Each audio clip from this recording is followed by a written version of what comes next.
Hello BookTube, this is Weekly Reads. My reading week this week has been devoted exclusively to manga. For the most part, I have been working my way through Fairy Tail by Hiro Mashima. I have read, I'm thinking, over the course of this reading week from volume 34 up through volume 60. And today I will finish off the series by reading volumes 61, 62, and 63.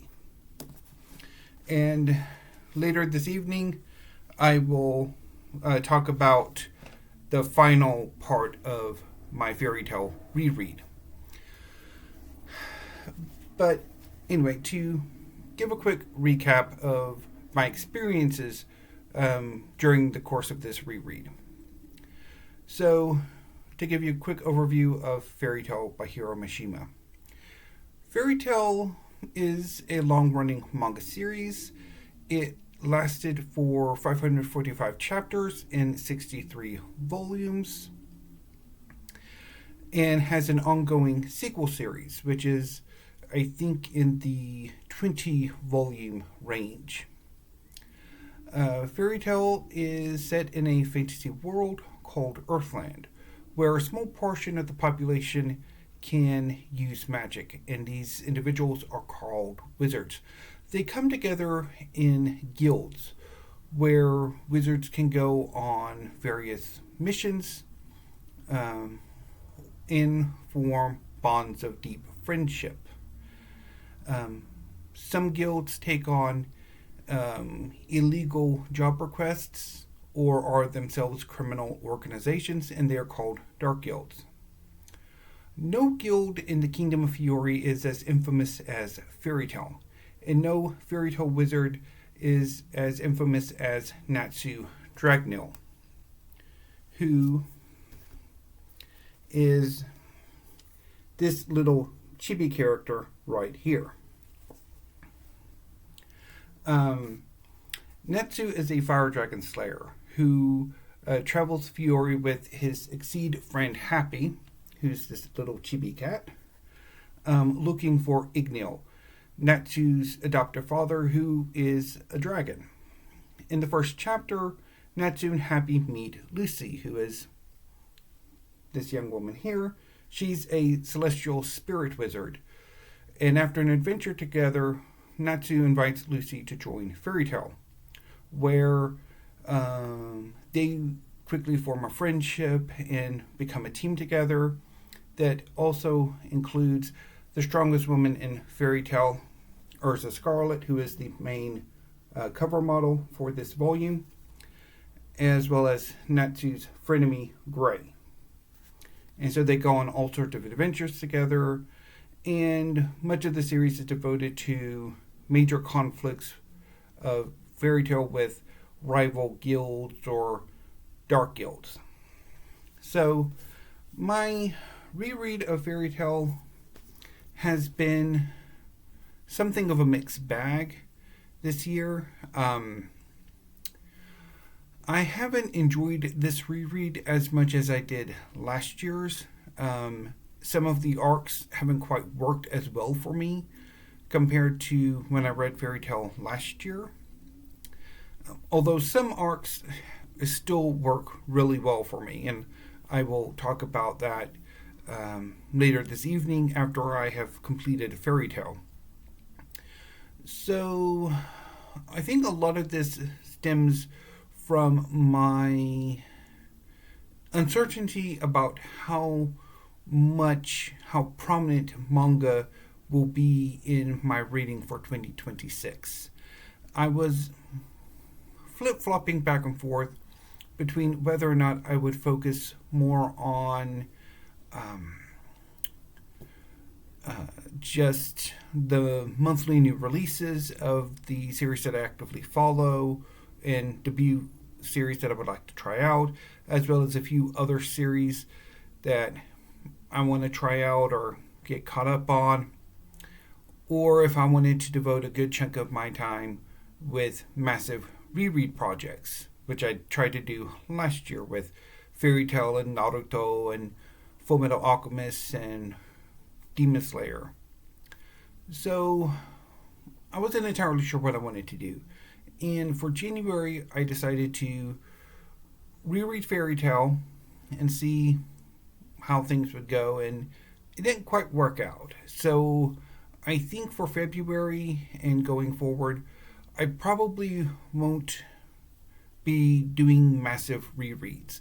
I don't know if just devoting the weekend to reading manga would have been a better option, or if maybe my interests are moving in a different direction.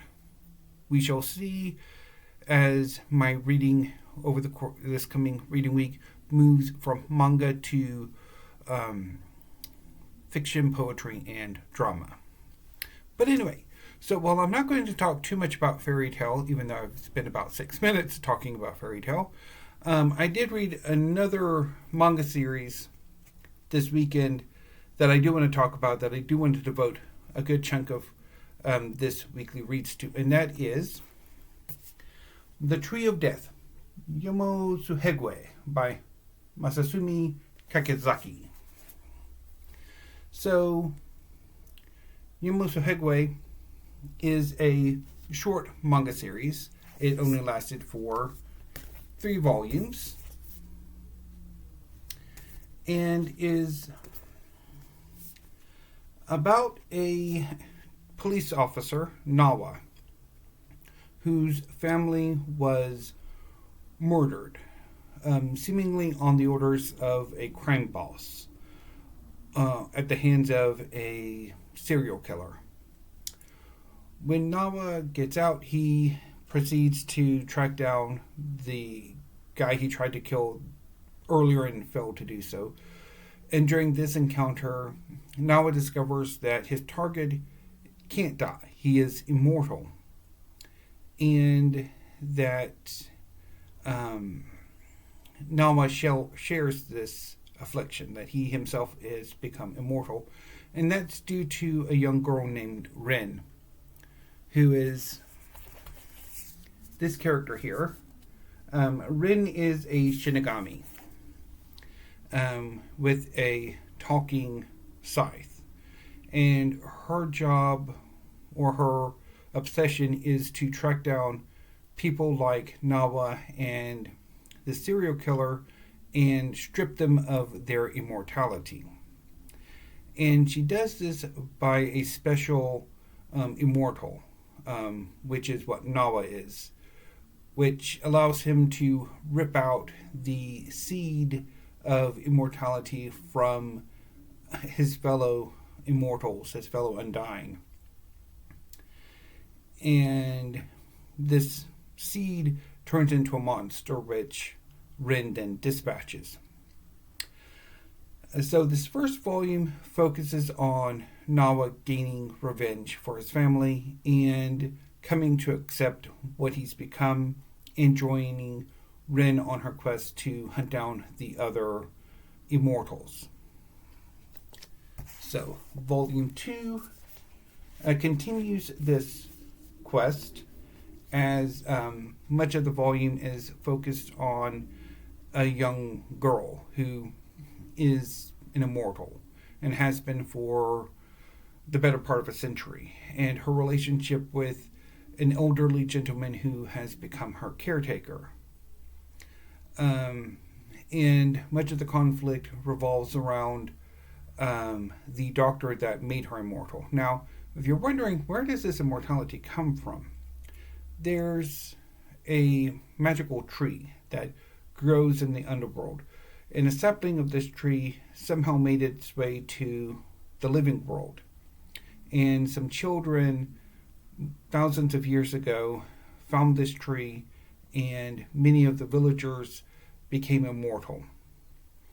And the conflict between these immortals and Ren has been going on ever since then, as it's revealed to be something of a family feud. So in the third volume, things come to a head as more immortals fall, and the leader of the immortals sort of enters into the conflict, as well as several other immortals who have been around from the beginning.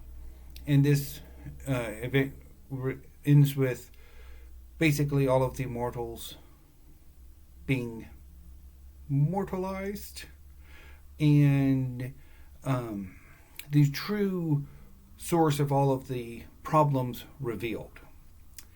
So I picked up Volume 1 early last year, and I liked it well enough. Well enough that I could easily pick up the other 2 volumes and read the whole series. But reading this whole series, it lacked something. It just, I don't know if it's too short and there wasn't enough time to properly delve into things. If things just, there was no questioning of why Nawa's working with this young woman,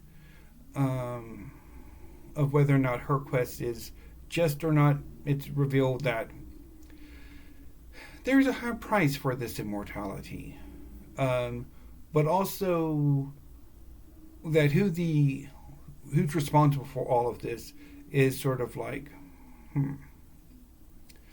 But it just, ultimately, I was rather dissatisfied with this series. So I doubt very seriously if I will be rereading it, and whether or not I would want to keep it in my collection. So, I mean, one thing I could say is that the artwork is really good.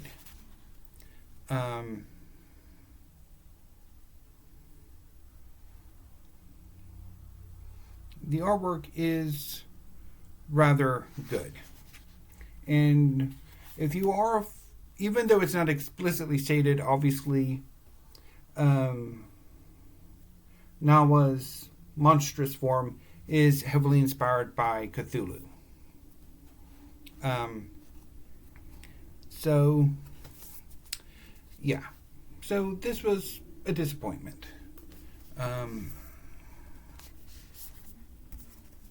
Anyway, so what will I be reading this coming reading week?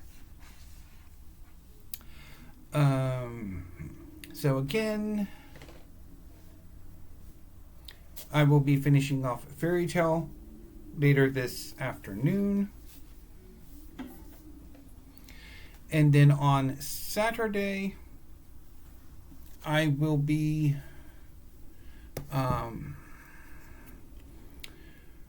reading the December new releases. So, Astro Royale Volume 3, DanDaDan Volume 16, Four Nights of the Apocalypse Volume 20, Demons of the Shadow Realm Volume 9, Mission Yozakura Family Volume 20, and Zom 100 Volume 18. And I will report back either on Monday or possibly tomorrow. I haven't quite decided on, do a wrap-up video of them. And of course, later tonight, I will do a wrap-up video on Fairy Tale. So on Sunday, I will reread Cat on a Hot Tin Roof by Tennessee Williams. And then starting on Monday, I will be reading Spring Snow by Yukio Mishima. And if I have some more time, I will then start on The Swimming Pool Library by Alan Hollinghurst. Now, I don't think I will be talking about manga next weekly reads, because obviously tonight is the wrap-up for Fairy Tale, and either tomorrow or Monday will be the wrap-up for the December new releases. So anyway, BookTube, that's how things are looking. Anyway, I will be back later this evening with Fairy Tale, and then either this weekend with the December manga or on Monday, depending on how things work out. But anyway, thank you, have a great afternoon, and enjoy the rest of your day.